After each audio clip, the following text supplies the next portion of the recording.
લબકના ગુજરાતી સમાજના પ્રમુખશ્રી, ઉપપ્રમુખશ્રી, મંત્રીશ્રી અને બધા એમના સહયોગી ભાઈઓ, સજ્જનો અને બહેનો, બપોરે થોડી ચર્ચા થઈ કે શું વિષય રાખવો, પણ કંઈ બરાબર ઠીક થયું નહીં. સૌના માટે ભોગ્ય હોય, સૌ કોઈને ચાંચ ડૂબી શકે એવો સરળ સહજ વિષય હોય તો બધાને ઠીક લાગે. એટલે મને એમ થયું કે આપણે ત્યાં શ્રીમદ ભાગવતની બહુ સપ્તાહો થાય છે, લગભગ 12 મહિના થતી જ હોય છે, પણ વ્યાસજી વિશે બહુ થોડાને થોડું જ્ઞાન હોય છે. ઘણીવાર એવું બને કે જે મુખ્ય છે એના વિશે આપણને કશી ખબર જ ના હોય. અને થોડી વ્યાસજી વિશે થોડી વાત કરવાની છે. એવું કહેવાય છે કે વ્યાસોચ્છિષ્ટમ જગત સર્વમ. વ્યાસના નામે જેટલું કંઈ લખાયું છે એ બધું જો ખરેખર વ્યાસજીનું લખેલું હોય તો આખી દુનિયામાં જે કંઈ લખાયું છે એ બધું વ્યાસનું ઉચ્છિષ્ટ છે, વ્યાસનો એઠવાડ છે. એટલું બધું લખ્યું છે, એટલું બધું લખ્યું છે કે તમને કોઈ બાબતનો કોઈ વિષય એવો ના હોય કે જે આમાં લખાયો ના હોય. ઘણા લોકો અદભુત પ્રતિભા લઈને જન્મ્યા હોય છે અને બધાને આવી પ્રતિભા મળતી હોતી નથી. એમાં પણ સાહિત્યનું જે ક્ષેત્ર છે એ અમર છે. એક લક્ષ્મીનું ક્ષેત્ર છે, એક સાહિત્યનું ક્ષેત્ર છે. એ આપણે ત્યાં બે મુખ્ય દેવીઓ છે, એક લક્ષ્મી અને બીજી સરસ્વતી. લક્ષ્મીની આરાધના આખી દુનિયા કરે છે. મને લક્ષ્મી મળે, મને લક્ષ્મી મળે, મને લક્ષ્મી મળે, મને લક્ષ્મી મળે. પણ બધાને કઈ મળતી. સરસ્વતીની આરાધના બહુ થોડા લોકો કરે છે, અને જે થોડા લોકો કરે છે એમાં પણ બહુ જ થોડા શિખર ઉપર પહોંચતા હોય છે. અઘરામાં અઘરી લક્ષ્ય સરસ્વતીની ઉપાસના છે. કારણ કે સરસ્વતી છે ને દુબળી પાતળી છે, ધોળી ખાદીની સાડી પહેરેલી છે. તમે કોઈ વાર ચિત્ર જોજો, હું તમને ભલામણ કહું છું. પ્લીઝ, હવે કોઈ ઉઠબેસ નહીં કરવાની, કોઈએ પણ ઉઠબેસ નહીં કરવાની. હું તમને ખાસ ભલામણ કરું છું. કોઈ પણ દેવ હોય કે કોઈ પણ દેવી હોય, એના ચિત્રને તમે ધારી ધારીને જુઓ. એનું વાહન કોણ છે, એને હાથ કેટલા છે, એને માથા કેટલા છે, એના હાથમાં શું છે. જો તમે ઊંડાણમાં ઉતરશો તો તમને એમ લાગશે કે એક વસ્તુમાંથી કોઈ મેસેજ આવે છે. એક વસ્તુમાં સરસ્વતી છે એ દુબળી પાતળી છે અને એને કોઈ શણગાર નથી કર્યા. લક્ષ્મીજી બહુ શણગાર કરે, કારણ કે વિષ્ણુ ભગવાન લાવીને જેટલું કે એટલું લાવી આપે, જેટલું કે એટલું. આ તો તમને એક ખાનગીમાં વાત કહું છું. દુનિયાના બધા શોપિંગ સેન્ટરો બહેનોથી ચાલે છે, પુરુષોથી ચાલતા. જો એકલા પુરુષો હોય તો આ શોપિંગ સેન્ટરો કઈ ચાલે? બહેનોના દ્વારા ચાલે છે. એટલે લક્ષ્મીજીને તો ખૂબ શણગાર છે, શણગાર જ શણગાર છે. પણ સરસ્વતીને કશો શણગાર નથી. એક બીજો મુદ્દો યાદ રાખો. શણગાર કરવાની વૃત્તિ છે ને લઘુતા ગ્રંથિમાંથી આવે છે. હું કાંઈ નથી, હું કાંઈ નથી, હું કાંઈ નથી, હું કાંઈ નથી, હું આમ કરું તો સારો લાગુ, આમ કરો તો. એવી જે લઘુતા ગ્રંથિ છે ને એમાંથી પછી માણસ શણગાર કરતો હોય. અને જેને એવી કોઈ લઘુતા ગ્રંથિ નથી હોતી એને કોઈ શણગાર કરવાની જરૂર રહેતી. છોકરું કદી શણગાર નથી કરતું, માં શણગાર કરાવે છે. બાકી છોકરું તો એવું ગમે તેવું કપડાં પહેર્યા હોય, ના પહેર્યા હોય, ધૂળમાં ગમે તેમ હોય, દોડા દોડ કરતું હોય. છોકરાને પોતાને કોઈ જરૂર નથી લાગતી કે મારે શણગાર કરવા જોઈએ, પણ એની માને લાગે છે મારો છોકરો કેવો દેખાશે, મારો છોકરો કેવો દેખાશે. હમણાં ધીરજ રાખને, 18 વર્ષનો થવા દે, 20 વર્ષનો થવા દે, પછી ખબર પડશે કેવો દેખાશે. એટલે શણગાર છે એ લઘુતા ગ્રંથિમાંથી આવે છે. એકવાર મનમાંથી લઘુતા ગ્રંથિ નીકળી જાય બસ પછી તમે વગર શણગારે પણ રૂપાળા છે, અને વધારે રૂપાળા છો. અને એ નિર્ભય રૂપ છે. નિર્ભય રૂપ એ અર્થમાં છે કે રોજ તમે અમુક પ્રકારનું લગાવતા હોય, જો એક દિવસ એવું ના લગાવો અને ના મળે તો એને તો એમ જ થઈ જાય કરે છે, હવે હું કેવી રીતે બહાર જઉં, શું કેવો દેખાઈશ, કેવું લાગશે. પેલો તો રોજ એવી જ રીતે બહાર જાય છે, એટલે એને એમ નહીં થાય કે હું કેવો દેખાઈશ કે શું થશે. એટલે સરસ્વતી છે ને બહુ જ સિમ્પલ છે. શુક્લામ બ્રહ્મ વિચાર સાર પરમામ આદ્યામ જગદ વ્યાપિની વીણા પુસ્તકધારિણી અભયદામ જાડ્યાંધકારાપહામ હસ્તે સ્ફાટિકમાલિતામ વિદધતિમ પદ્માસને સંસ્થિતામ. તો આખી જો આખો શ્લોક છે એની વ્યાખ્યા નહીં કરું, વિષયાંતર મુખ્ય વાત રહી જાય. પણ તમે એક એક દેવ કે એક એક દેવી છે ને એને ધારી ધારીને જોજો અને સમજવાનો પ્રયત્ન કરો. મેસેજ જ મેસેજ છે અંદર. સરસ્વતી છે ને એને હંસના વાહન ઉપર બેહાડી દીધું, લક્ષ્મીને ઘુવડ ઉપર બેસાડ્યા. આ ઘણાને ખબર નહીં હોય, લક્ષ્મીજી ઘુવડ ઉપર બેસે છે અને વિષ્ણુ ગરુડ ઉપર બેસે છે. હવે આ ગરુડ ને ઘુવડ બે સાથે ચાલે ફરવા શું દશા થાય? લક્ષ્મીજી ને વિષ્ણુ ભગવાન બે ચાલે, પેલો તો દિવસે ચાલી જ ન શકે. પણ કઈ મેસેજ છે, કઈ મેસેજ છે. પેલો શાસ્ત્રકાર એમ કહેવા માંગે છે કે લક્ષ્મી તમારા ઘરમાં આવશે પણ ઘુવડ ઉપર બેસીને આવશે. અને ઘુવડને પ્રકાશ ગમતો, એને પ્રકાશ નથી ગમતો, અંધારું ગમે છે. તો તમે જોજો રાતો રાત માણસ બદલાઈ જાય. કેટલો સારો હોય, ભલો હોય, નમ્ર હોય, વિનયી હોય, વિવેકી હોય, દોડી દોડીને કામ કરતો હોય, પણ બધું બદલી જાય. કેમ? ઘુવડ આવ્યું છે. એકલી લક્ષ્મી નથી આવી, પણ લક્ષ્મીજી ઘુવડ ઉપર બેસીને આવ્યા છે. આમાં તમારી વાત નથી, અમારી પણ એમાં આવી ગઈ વાત. અમારે કેવું હોય, આજે જુઓ તો આલીશાન બંગલામાં ઉતારો હોય, અને કાલ જુઓ તો એકબીજાના પગ અડે એવા નાના રૂમમાં સુવાનું. ઘણા લોકોને ખબર ના હોય, તમે જુઓ તો ખબર પડે. રોજ બદલાતું રહે, રોજ નવું નવું. કોઈના નળ ઊંચે કરો, કોઈના આમ આડા કરો, કોઈના આમ ખેંચો, કોઈના આમ નીચે દબાવો. ઘણી વાર તો ખબર જ ન પડે કે આ કેવી રીતે પાણી આવે. ખુદા હમ ખાના બદોશો કી કરે ખુદ ખાન સામાની નયા રોજા નયા દરવા નઈ મંજિલ નયા પાન. ફકીરી છે ને, રોજ નવું નવું નવું નવું નવું નવું.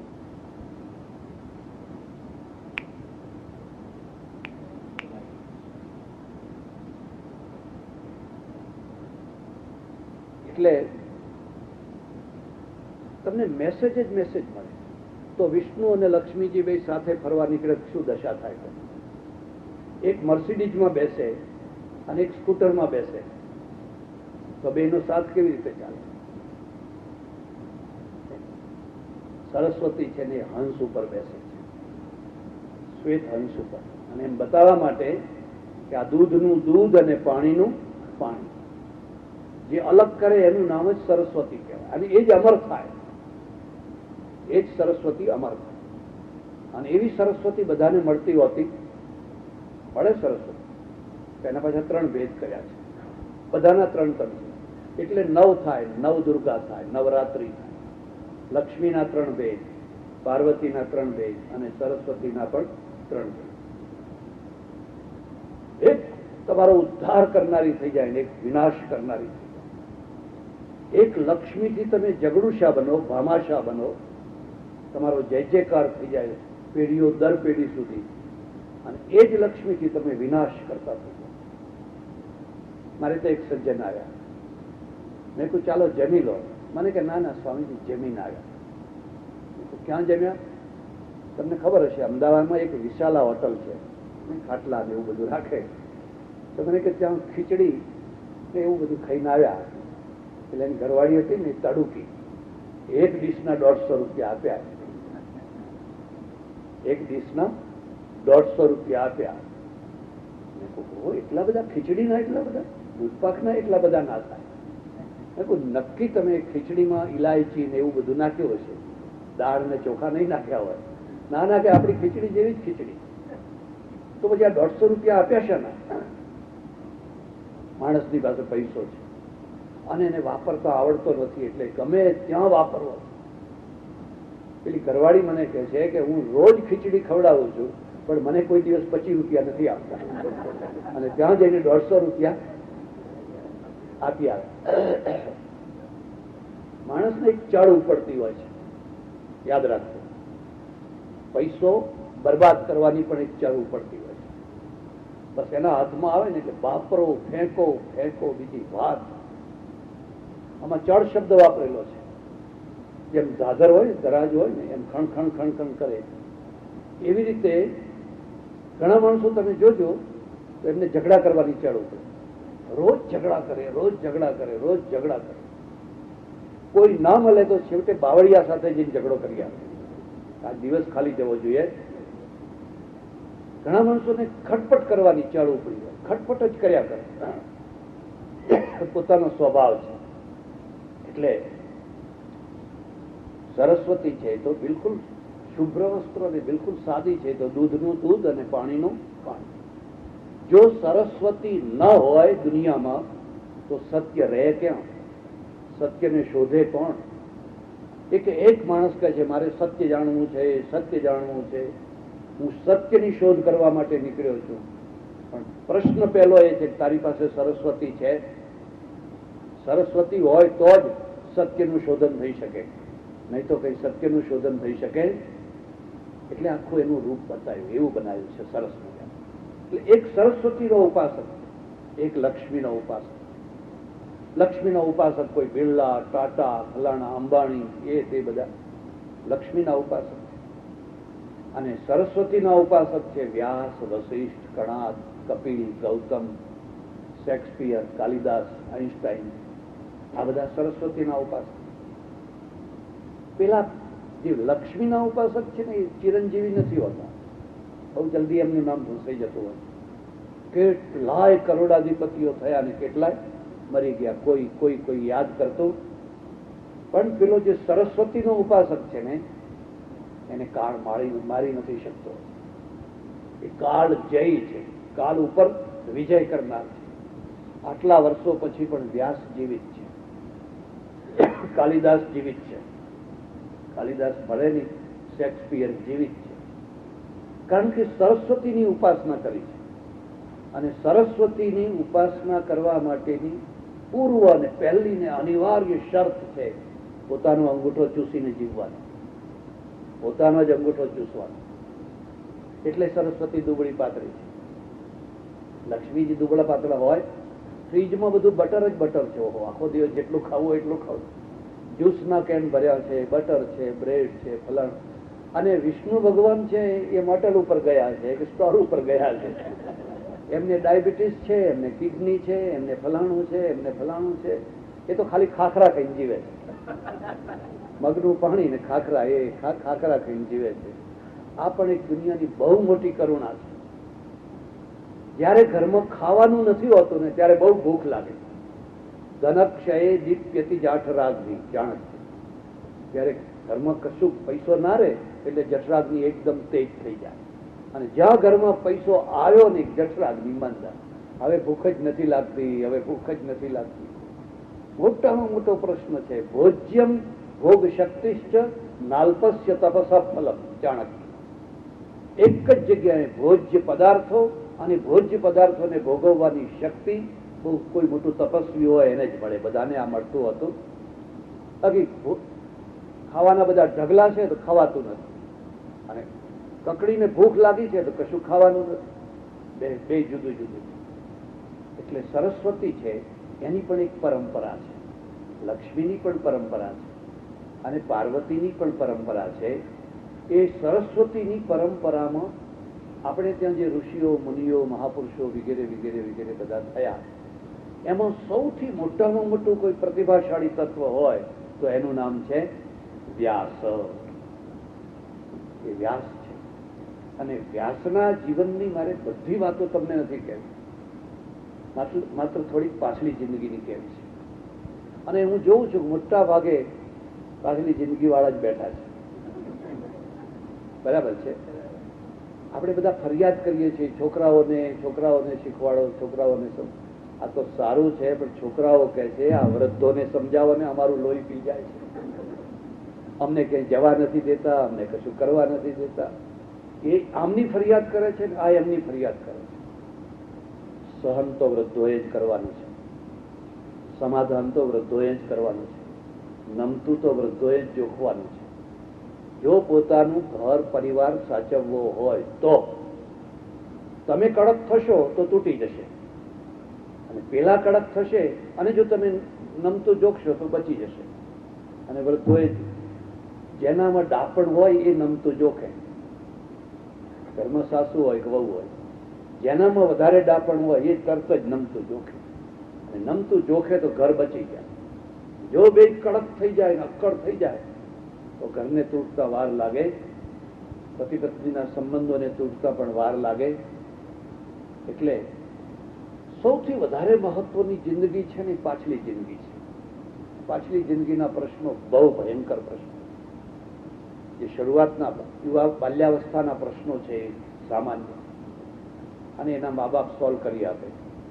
યુવાવસ્થાના પ્રશ્નો કદાચ મા બાપ સોલ્વ ન કરે તો પોતે સોલ્વ કરે, કારણ કે સોલ્વ કરવાની તાકાત છે. એના ઉકળતું લોહી છે, જુવાની છે, લાત મારે પથ્થર તો પથ્થરને કાણું પાડી દે એટલું જોમ છે. પણ હવે સૂર્ય આથમવા માંડ્યો છે. 3 વાગ્યા, 4 વાગ્યા, 5 વાગ્યા, તમે 6 વાગ્યાનો સૂર્ય જોયો છે? એકદમ પીળો પડી ગયો, ફિક્કો પડી ગયો, અને હવે ધીરે ધીરે ધીરે ધીરે એને એમ થાય છે કે હવે મોઢું ઢાંકી દઉં તો સારું. એક સૂર્યની ચમ ચમ ચમ ચમ પ્રભાત જોયું, એટલું સરસ કિરણો, આમ દર્શન કરવાના મન થાય એવું. અને પછી ભર બપોરનો ધોમ ધોમ ધોમ તાપ જોયો. લોકો ડરે, ઘરમાં પગ મૂકે તો બધા ચૂપ થઈ જાય, સ્ટોરમાં કે હોટલમાં શેઠાયા બધા ચૂપ થઈ જાય. આટલો 12 વાગ્યાનો એનો તાપ. પણ હવે 5 વાગ્યાનો તાપ કોઈ ગાંઠતો, કોઈ ઘરમાં કોઈ ગાંઠતું, કોઈ નોંધ લેવાય તૈયાર નથી. અને ત્યારે જે પ્રશ્નો ઉભા થાય છે એ શારીરિક પ્રશ્નો તો ખરા, પણ માનસિક પ્રશ્નો જે ઉભા થાય છે એ બહુ વિકટ પ્રશ્નો ઉભા થાય છે. અને એટલે વૃદ્ધોને વધારે સત્સંગ કરવાની જરૂર છે. સત્સંગનો અર્થ જ થાય છે મલમ. સત્સંગનો અર્થ થાય છે મલમ. તમને જે ઘા વાગ્યા છે, વાગે છે, એના ઉપર એક મલમ ચોપડી દેવાનું. એવો કોઈ સંસાર નથી કે જેમાં નાના મોટા ઘા ના વાગતા હોય. કોઈને કોઈ, આજે નહીં તો કાલે, 8 દિવસમાં, 2 દિવસમાં, 4 દિવસમાં, 5 દિવસમાં. અને આ બધો યાદ રાખજો. સ્વજનોના મારેલા ઘા બહુ તીવ્ર વેદના કરતા હોય છે. કોઈ બહારનો માણસ આવીને કોઈ ઘા મારી જાય તો એની લાંબી અસર નથી હોતી. સ્વજનાપમાન, ચાણક્ય લખ્યું છે, પોતાના જ સ્વજને કરેલું અપમાન છે. હવે જલ્દી રૂજ ના આવે, અને જે ફોડાની રૂજ ના આવે પછી એ પાકે નહીં, રાત્રે તમને ઊંઘવા ના દે. બાકી તમે મોટા કિંગ સાઇઝ પલંગ બનાવ્યા છે, કોઈના ત્યાં ક્વીન સાઇઝ છે, કોઈના ત્યાં પેલી સાઇઝ છે, પણ એ બધી સાઇઝ છે, પણ અહીં સાઇઝ નથી, એનું શું કરશો? આરોટ્યા કરો, પછી આરોટ્યા કરો. એટલે આ સત્સંગ છે એ મલમ છે, એવો મલમ છે એવી તમને કોઈ ઘા વાગ્યા હોય અને રૂજ ના આવતી હોય અને દૂજતા હોય, અને દૂજતા ઘા તમને પીડા દેતા હોય, ઊંઘવા ના દેતા હોય, તો કોઈ સત્સંગમાં જાઓ. સત્સંગમાં જશો તો કઈ ને કઈ એવો મલમ મળશે, તો એની ધીરે ધીરે રૂજ આવવા લાગશે. વૃદ્ધાશ્રમમાં એટલે જ વૃદ્ધો વધારે આવે છે. તો વ્યાસ છે ને, વ્યાસની વૃદ્ધાવસ્થા છે. અને વૃદ્ધાવસ્થા પણ કેવી વૃદ્ધાવસ્થા છે? જેણે ઘણું કર્યું છે, ઘણું લખ્યું છે, લોકોના માનવામાં ના આવે એટલું બધું કામ કર્યું છે. જેણે કશું જ નથી કર્યું ને એને બહુ પ્રોબ્લેમ નથી હોતા, કારણ કે કશું ના કર્યું એ જીવન જોયેલું છે. પણ જેણે ઘણું કરેલું છે અને પછી પાછલી વૃદ્ધાવસ્થા છે, હવે પાછલી વૃદ્ધાવસ્થામાં જે પ્રશ્નો ઉભા થાય તો એને તો બહુ સતાવે, બહુ દુઃખ દે. એ દુઃખમાં, એ અશાંતિમાં વ્યાકુળ વ્યાકુળ વ્યાકુળ ફર્યા કરે. એક બીજો મુદ્દો યાદ રાખજો. જે માણસ હજારોના પ્રશ્નો ઉકેલે છે, હજારોના પ્રશ્નોનું સમાધાન કરે છે, એ માણસ પોતાના પ્રશ્નો નથી ઉકેલી શકતો. કોઈ ડોક્ટર પૂછી જોયું કે હજારો દર્દીઓને સારા કરે અને એ પોતે બીમાર થાય એટલે બીજા ડોક્ટરને કે જો ભાઈ મને શું થયું, એને કોઈ બીજા ડોક્ટર પાસે જવું પડે. જેને હજારોના જીવનનું સમાધાન કર્યું છે, રસ્તો બતાવ્યો છે, માર્ગ બતાવ્યો છે, પોતે જ માર્ગ વિનાના અશાંત અશાંત અશાંત અશાંત ભ્રમણ કરી રહ્યા છે. એક બીજો મુદ્દો યાદ રાખો. અશાંતિના બે રૂપ છે. એક સકારણ અશાંતિ, એક અકારણ અશાંતિ. ઘણી વાર લોકો આવીને પૂછે, મહારાજ થોડીક શાંતિ થાય એવું કરો ને, બહુ અશાંતિ થાય છે. તો હું એને કહું કે જો કોઈ નાક પકડવાથી કે કોઈ માળા ફેરવવાથી શાંતિ મળવાની નથી, ને મળશે તો એ ટેમ્પરરી છે, થોડાક ટાઈમ સુધી. તારે જો ખરેખર શાંતિ જોઈતી હોય તો અશાંતિના પ્રશ્નને ઉકેલ. અશાંતિનો પ્રશ્ન ઉકલી જાય પછી આપોઆપ શાંતિ આવી જાય. માનો કે તમારે મોટેલ છે અને લોન લીધી છે, ભરવાના છે, ભરાતા નથી પૈસા, બહુ તકલીફ છે, ઘણી તકલીફ છે, તમને રાત્રે ઊંઘ નથી આવતી. હવે હું તમને કહું પદ્માસન વાળો, ફલાણું આસન કરો, આમ સમાજ, એનાથી કઈ પ્રશ્ન ઉકેલાવાનો? એનાથી કઈ અશાંતિ દૂર થાય? દૂર ક્યારે થાય? કે જયારે તમે એની લોન ભરી દો, હપ્તા ભરી દો, બસ પછી ઘસઘસાટો. પેલા ફાંફા છે, પેલી રિયાલિટી છે. દેશમાં એક ભગવાન છે, ગુજરી ગયા, હવે તો નથી. અહીં અમેરિકામાં આવતા એ મારા ઓળખીતા. હવે એમનો નિયમ એવો કે જે કોઈ આવે એમના ઢીંચણ ઉપર માથું મૂકીને પગે લાગી અને બધું અર્પણ કરી દે, બધા પ્રશ્નો એ ઉકેલી આપે. તમારા બધા પ્રશ્નો ઉકેલી જાય. હિન્દુ ધર્મે તો એવા એવા માણસો પેદા કર્યા છે, બહુ ઇઝી. તો તમે વાંચતા હો પેપર કે બધું, તો તમારે કોઈ પણ પ્રોબ્લેમ હોય, સૈયદ બાપુ, અજમેરી બાપુ, બુખારી બાપુ, તમારા બધા પ્રશ્નો 24 કલાકમાં ગેરંટીની સાથે. અને પછી ખૂણામાં લખ્યું છે, હા, કરતા ધરતા ભગવાન છે. આ તો કોઈ વાંચતું જ નથી. પણ કરતા ધરતા ભગવાન છે ત્યારે તું વચ્ચે શું કામ આવે છે? કદી આ ચક્કરમાં ના પડશો. કોઈ કોઈનો પ્રશ્ન ઉકેલી શકતો, તમારે જાતે જ તમારા પ્રશ્નો ઉકેલવાના છે. ફાંફા ના મારો, આ બધા છેતરનારા છે, એમાંથી બચો તમે, દોડાદોડી ના કરો. એટલે ઘણા લોકોએ બહુ ઇઝી માર્ગ બનાવી દીધો છે. ભગવાન છે મારે થોડા ઓળખીતા, બધાના આવા પ્રશ્નો, અને બધાના પ્રશ્નો હોય જ બધા. મારે ત્યાં સજ્જન આવ્યા, મને કહું ભગવાન પાસે જઉં છું. મેં કહું શું કરવા જાય છે? કે મેં સાંભળ્યું છે કે બધી આપણી જવાબદારી એ લઈ લે છે, આપણી બધી જવાબદારી લઈ અને પછી આપણને મુક્ત કરી દે છે. સારું, તો એવું બહુ સારું કહેવાય. ભગવદ્ ગીતા કહે છે, બહુનામ જન્મનામ અંતે જ્ઞાનવાન મામ પ્રપદ્યતે. ઘણા જન્મો સુધી માણસ તપસ્યા કર કર કર કર કરે ત્યારે મને પ્રાપ્ત થાય. હવે આ લાંબા જન્મો સુધી જવું એના કરતા અડધો કલાક ટીચરમાં માથું મૂકી એડો પાર કરી દેવા દે. પણ કે મારે જુદી જવાબદારી આપવી છે. હવે પટેલ અને ખડીનો ધંધો કરે ને 5-10 લાખ રૂપિયાનું દેવું થઈ ગયેલું, એટલે કે મારે ભગવાનને એમ કેવું છે કે હે ભગવાન, મને મોક્ષ જોઈતો નથી, મને આ 10 લાખના દેવામાંથી છુટકારો, એ જવાબદારી તમે. આ ખરો મળ્યો, આ માણસ ખરો મળ્યો. અને ગયો બધું કર્યું. પછી એને કહ્યું મારે મોક્ષ કે પરલોક કે કઈ સુધારવો, એ તો પછી જોયું જશે, પણ હમણાં જે મારા માથા ઉપર આ દેવું થઈ ગયું છે એ દેવાની જવાબદારી તમે લઈ લો. પછી કે ભગવાન છેડાયા, ધક્કા મારી બહાર કાઢો કે આમ મશ્કરી કરવા આવ્યો. હું આ જે સંસાર છે એ તો નશ્વર છે, એના પ્રશ્નો હોય જ નહીં. અહીંયા તો ખાલી પરલોકના જ પ્રશ્નો, ખાલી પરલોકના જ પ્રશ્નો છે. અને જેણે પરલોકના જ પ્રશ્નોની ચર્ચા કરી અને આ લોકના પ્રશ્નોની ચર્ચા ના કરી એને ધર્મને કુણીનો ગોળ બનાવી દીધો. કુણીએ ચોંટાડેલો ગોળ. અરે તમે અહીંના પ્રશ્નો ઉકેલો, અહીંના પ્રશ્નો જ મુદ્દાના પ્રશ્નો છે. વ્યાસજીને આ બહુ મોટો પ્રશ્ન છે, અશાંતિ. મેં કહ્યું એક સકારણ અશાંતિ. તમે લડ્યા ઝઘડ્યા, એકબીજાનું મન સારું થઈ ગયું, ખાટું થઈ ગયું, અને એના કારણે અશાંતિ થઈ રહી છે. હવે એને દૂર કરો તો આપોઆપ શાંતિ આવી જશે. કેટલીક વાર કશી ખબર ના પડે અને મન બળ બળ બળ બળ બળ બળ થયા કરતું હોય. મનમાં એક વેદના થતી હોય, પીડા થતી હોય, કંઈ ગમતું ના હોય, એમ લાગ્યા કરે કેમ આવું થાય છે. અને તે 1 દિવસ નહીં, 2 દિવસ નહીં, 5 દિવસ નહીં, 10 દિવસ નહીં, આવું સતત થયા કરતું હોય. ત્યારે કેટલીક વાર જે અશાંતિનું આપણને કારણ નથી ખબર પડતું, પણ એવી અશાંતિ હોય.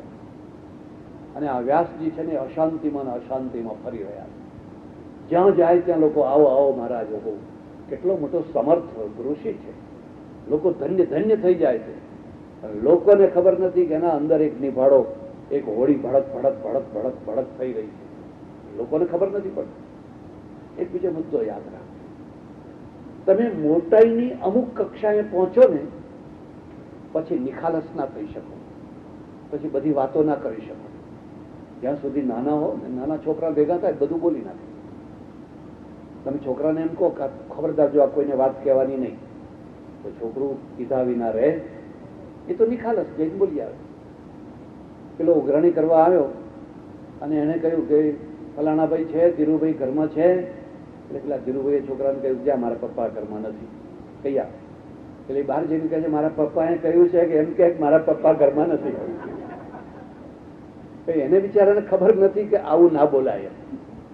બાળક એ બાળક જ છે.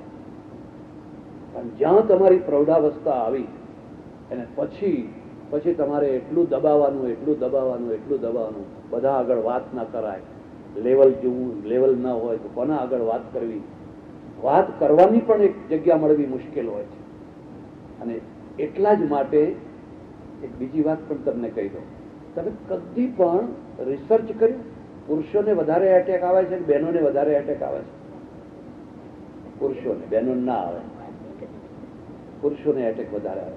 કેમ કે એની પાસે એટલું બધું પ્રેશર કુકરમાં સ્ટીમ ભરાય છે, પણ સ્ટીમ ખાલી કરવાનો પેલો વાલ મૂક્યો. કોને વાત કરવી, કોના આગળ જઈને વાત કરવી. અને આ બહેનોને છે ને ભગવાને બહુ સરળતા આપીને પેલો જ આમ ખબરદાર હો કોઈને વાત કહીશ નહીં. આમ ગયો ને એક જાણે પડોશરના ત્યાં ગઈ ને બધી વાત. હવે કોઈ એને એટેક આવે, સ્ટીમ નીકળી ગઈ બધી સ્ટીમ. પછી જે થવું હોય થાય. પછી કોઈના ઘરમાં હોળી ભડકવી હોય તો હોળી ભડકે ને જે થવું હોય થાય. પણ સ્ટીમ પ્રેશર છે ને એ પ્રેશર નીકળી. એટલે વાત જો બરાબર તમને આવે તો એક જગ્યા એવી રાખવાની જ્યાં તમે પ્રેશરને હલકું કરી શકો. આપણે જ્યાં સુધી એવી જગ્યા ના મળે ત્યાં સુધી આપણે ભગવાનને માનીએ છીએ. એટલે શરણાગત ભાવ છે. એટલે સર્વ આત્મનિવેદનમ, એની આગળ જઈને રડવાનું, એની આગળ જઈને જે કંઈ કહેવું હોય કહેવાનું, ભાવ વિભોર. અને જોશો તમે હલકા ફૂલ જેવા થઈ જશો. પણ તમે મોટા માણસ છો, અને મોટા માણસ છો એટલે કોઈના આગળ કશું બોલી નથી શકતા. તમને એમ જ લાગે છે આ બધા નાના છે, આ નાના છે, આ નાના છે. મારા લેવલનો તો કોઈ માણસ જ નથી. અને મારા લેવલનો કોઈ માણસ નથી, તું કોના આગળ વાત કર. એટલે આ દેશોમાં આપણા ત્યાં તો બહુ સારું છે કે થોડા વૃદ્ધો ભેગા થાય, ભાગોળે, ચબૂતરે, ચોરે, બધા વૃદ્ધો જ બેઠા હોય, પાઘડીઓ ઉતારી. હવે તો ક્યાં પાઘડીઓ રહી. અને દોષીઓ ભેગી થાય પાછી. એ બધી ઓટલે બેસે. દરેકના ઘર આગળ ઓટલા હોય ને, ઓટલે બેસે. ને એમની જે ક્લબ ફી છે ને એ ખાલી છીકણી છે. એક ડબ્બી હોય અને ઉગાડે, ફડાકા લગાવે, અને જે પછી વાતો ચાલે તડાકા. રાતના 12 વાગી જાય તો ખબર પડે, અને એનાથી હળવાશ આવી જાય. ભલે ઝઘડા થવા હોય થાય, પછી એ જે થવું હોય થાય. વ્યાસ છે ને બસ ઊંચાઈ અશાંતિ અશાંતિ અશાંતિ અશાંતિ ફર્યા કરે છે. ક્યાં જવું, ક્યાં જવું, ક્યાં જવું. લોકો માન આપે છે, સન્માન આપે છે, જય જયકાર કરે છે, બધું કરે છે, પણ અંદરની વાતને કોઈ સમજતા. એવામાં એમને એક સંત મળ્યા અને એનું નામ નારદ. આ વાત યાદ રાખજો. નારદ કોઈ વ્યક્તિ નથી, નારદ સનાતન પાત્ર છે. નારદ સનાતન પાત્ર. બધા પુરાણોમાં, મહાભારતમાં, રામાયણમાં કોઈ એવી ઘટના હોય કે જ્યાં નારદ ના આવે. મને તો એક માણસે કહ્યું કે અહીંયા લબકમાં નારદ છે. આપણે દર્શન કરીએ પણ કે ચોટી નથી રાખતા, કે આમ ઊંચી ચોટી રાખે ને એવી ચોટી નથી રાખતા. કે તો ભાઈ અમેરિકા પ્રમાણે રૂપ તો બદલવું જ પડે ને. આખી દુનિયામાં બધે જ નારદ છે. એટલે આપણે નથી કહેતા કે નારદ વેડા કરે છે, અહીંનું અહીં અને અહીંનું અહીં ને અહીંનું અહીં, અહીંનું અહીં ને અહીંનું અહીં. નારદ મળ્યા. નારદ બહુ સમર્થ સંત છે, દેવર્ષિ છે. અને એમણે વ્યાસને જોતાની સાથે જ કહી દીધું, વ્યાસજી તમે ભલે ગમે એમ કહેતા હો, ગમે એમ, પણ તમે અંદરથી રડી રહ્યા છો. રો રો રો. તમારું અંદરનું હૃદય છે ને રડી રહ્યું છે. અમારે તો એવી માન્યતા છે કે સંતોના 4 પ્રકાર છે, યાદ રાખજો. એક ચહેરો વાંચનારા સંત હોય, એક હૃદય વાંચનારા સંત હોય, એક પોથા વાંચનારા સંત હોય, પોથીઓ હોય ને, પોથી વાંચનારા સંત હોય, અને એક યુનિવર્સલ ને વાંચનારા સંત હોય. બધા એક સરખા ના હોય. કેટલાક એવા હોય પોથી વાંચે, તમે પોથી આગળ મૂકો, ભાગવત હોય, રામાયણ હોય, જે હોય, તમે બધું વાંચે બરાબર, પણ પોથી સુધી જ એની લિમિટ, પોથીથી બહાર નહીં. કેટલાક એવા હોય કે એમને ચહેરો વાંચતા આવડે. તમે કશું જ ના બોલો પણ તમારો ચહેરો જોઈને ખબર પડી જાય કે આને શું પ્રોબ્લેમ. એકવાર અમે જમવા ગયા 8-10 માણસો સાથે, અને મારે તમને ખાસ સલાહ આપવી છે કે 8-10 માણસો જમવા જાઓ કોઈના ત્યાં, તો જે સૌથી ઓછું ખાતો હોય એને કદી પહેલો ના બેસાડો. જો એને તમે પહેલો બેસાડ્યો અને એને ના પાડી તે બધાનું પછી, આપણે તો દેખાદેખી પ્રજા છીએ ને. હા, ગોરા લોકોને એવું છે કે જાતે લઈ લઈને ખાઓ, જાતે લઈ લઈને ખાઓ, કોઈ આગ્રહ કરતું. હવે આગ્રહ ન થાય એ જમવામાં તો મજા જ ના આવે. લઈને ખાવ તો હોટલમાં આમાં શું ફરક રહ્યો? માણસ બે વસ્તુઓ જમે છે. એક તો સામેનો પદાર્થ જમે છે, અને એક જમાડનારનો ભાવ જમે છે. હોટલમાં પદાર્થ મળે છે, ભાવ મળતો, પણ માં જયારે પીરસે છે, પત્ની જયારે પીરસે છે, તો પદાર્થની સાથે ભાવ પણ પીરસે છે. લો લો લો, આટલું લો, આટલું લો, આટલું ખાવ, આટલું ખાવ, આટલું ખાવ. એટલે અમે ગયા તો સૌથી ઓછામાં ઓછું ખાનારો હું હતો, અને સિનિયોરિટી પ્રમાણે મને બેસાડ્યું. હવે અમારામાં પાછો એક ભીમ હતો, યોગાનું યોગ, એનો નંબર છેલ્લો આવ્યો, એનો નંબર એકદમ છેલ્લો આવ્યો. એટલે બેન પીરસવા આવ્યા, બીજી વાર આવ્યા એટલે મેં ના પાડી, બસ બેન હવે નહીં જોઈએ. મેં ના પાડી એટલે મારી બાજુમાં જે બેઠેલા એને કહ્યું ના ના નહીં જોઈએ. એને ના પાડી એટલે પેલા ના પાડી, પેલા ચાલ્યું, બધા ના ના ના કહ્યું ને. હવે પેલો છેલ્લો માણસ છે એને હજુ ખાવું છે, પણ બધાએ ના પાડી. હવે એકલો કેવી રીતે હા પાડે? આનું નામ સમાજ છે. જેને સમાજમાં રહેવું હોય એને બધું જ પોતાની ઈચ્છાથી કરવું ચાલતું હતું. દેખાદેખી થોડું કરવું પડે. તમારી ઈચ્છા ના હોય તો દેખાદેખી પણ કંઈક કરવું પડે. એટલે એને ના પાડી, ના ના ના ના બેન નહીં જોઈએ, નહીં જોયો.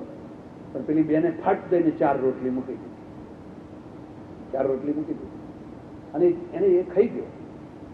ફરી પાછી થોડી વારમાં આવ્યા, બધા ના ના ના ના, એના પાસે ગયા, એને ના કહી, ફરી પાછી 4 રોટલી મૂકી દીધી.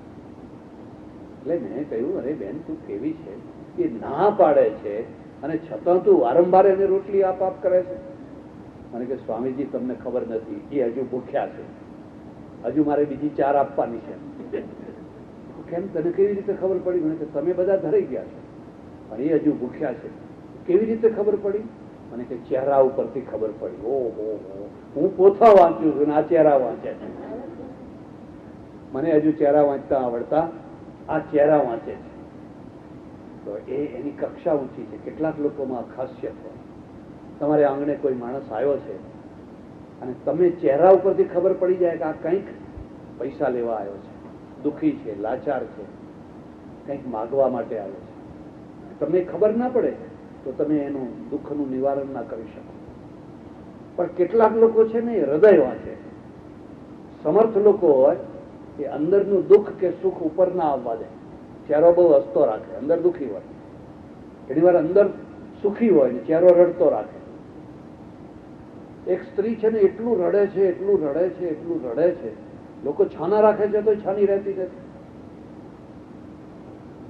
પણ અંદરથી હસે છે, હૃદય હસે છે, કારણ કે સાસુ મરી ગયા છે. સાસુ મરી ગયા છે એટલે રોગ કકડ કરે છે, ઘરે રે આમ ને, પણ અંદર હસે છે, સારું થયું, જે થયું એ સારું થયું. એટલે કેટલાક માણસો એવા સામર્થ્ય વાળા હોય કે જે માણસના હૃદયને વાંચી દે, અને હૃદયને વાંચે એને ઋષિ કહેવાય. ચહેરો તમે બદલી શકો પણ હૃદય બદલી શકો એને ઋષિ કહેવાય. નારદ તો દેવર્ષિ છે, સમર્થમાં સમર્થ દેવર્ષિ છે. એને જોયું આ વ્યાસ, પહેલા ક્યાં વ્યાસ, એમનો ચહેરો કેવો, આંખો કેવો આનંદ, કેટલો ઉત્સાહ, ચહેરા ઉપરથી કેટલી શાંતિ. આ વાત પણ યાદ રાખજો. તમારા ચહેરામાંથી, તમારા શરીરમાંથી સતત કઈ નું કઈ નીકળ્યા કરે છે. વૈજ્ઞાનિકો કહે છે કે તમારા જૂના જૂના પરમાણુઓ નીકળે છે. એ 7 વર્ષ પૂરા થયા એ બધા નવા આઈન લાગી જાય, જૂના નીકળે, સતત નવું નવું નવું થયા કરે છે. પણ તમારા ચહેરામાંથી કંઈક નીકળે છે, અને જે નીકળે છે એ કોઈને શાંતિ પ્રદાન કરનારું તત્વ નીકળે છે, કોઈને અશાંતિ પ્રદાન કરનારું તત્વ નીકળે છે, કોઈને વાસનાના ભડકા જગાવનારું તત્વ નીકળે છે. તમને જોતાની સાથે કોઈને વાસના જાગી જાય છે, કોઈને વાસના સમન થઈ જાય છે, પણ તમારા અંદરથી કંઈ નું કંઈ નીકળ્યા કરે છે, અને આપણને પોતાને ખબર હોતી.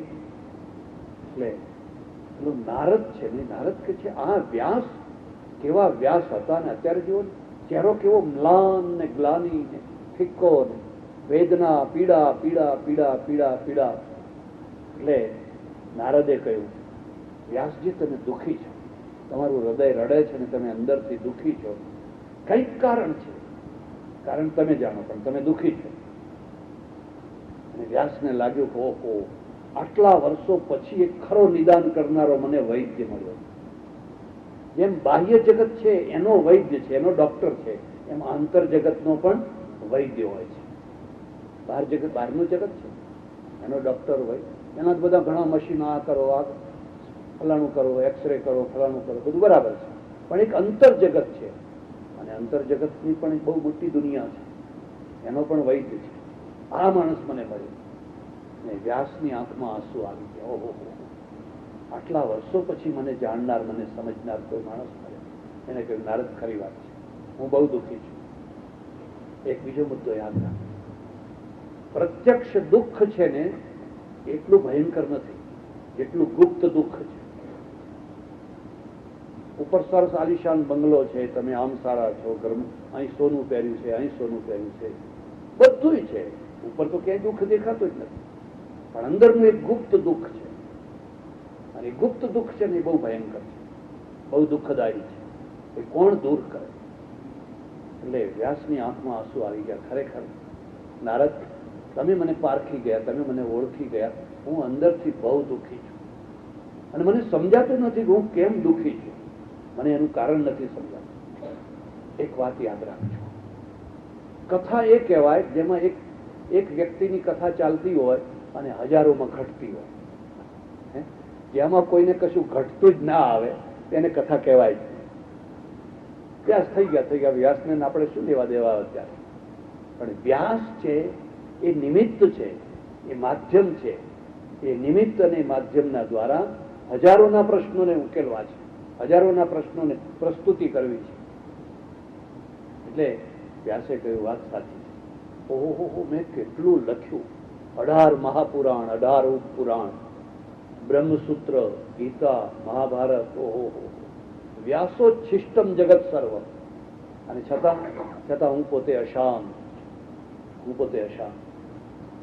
એવું કહેવાય છે કે અમેરિકામાં એક બહુ મોટા હાસ્ય કલાકાર થઈ ગયા, મને નામ યાદ નથી, બહુ મોટા હાસ્ય કલાકાર, હા જે હોય.